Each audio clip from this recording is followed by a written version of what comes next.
Challenging the stigma of gambling harms. What is stigma? Stigma is when someone is negatively labeled and stereotyped due to a characteristic such as their appearance, their identity, their status, or their behavior and activities. Stigma makes some people seem lesser to others.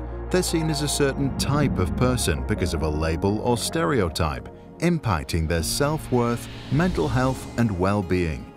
At its worst, stigma kills. People who experience gambling harms encounter significant stigma.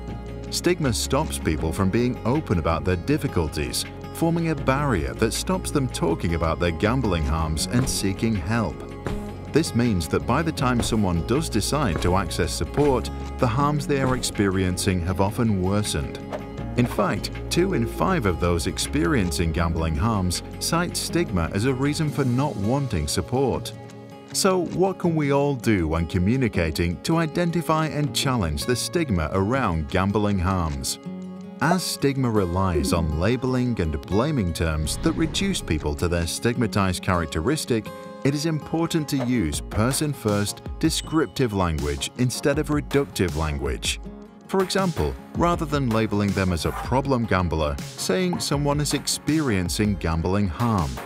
This communicates that people aren't defined by their experience of gambling harms and avoids blaming the individual, helping to reduce people being seen as a problem and instead seen as someone with a problem. Similarly, replace terms such as responsible gambling or gamble responsibly to avoid labeling those experiencing harm as irresponsible and solely to blame. These are just 2 specific examples, but the process of reducing stigma requires a joint effort between the public, media, governments, gambling companies, health bodies, and organizations that offer advice and support to those affected. When discussing gambling harms, it is important to signpost people towards advice, tools, and support. Doing this increases awareness, normalizes help seeking, and ultimately reduces the harm that gambling can cause. You can make a difference today by sharing this video with others you work with, looking at our stigma reduction language guide, actively reducing stigma however you can.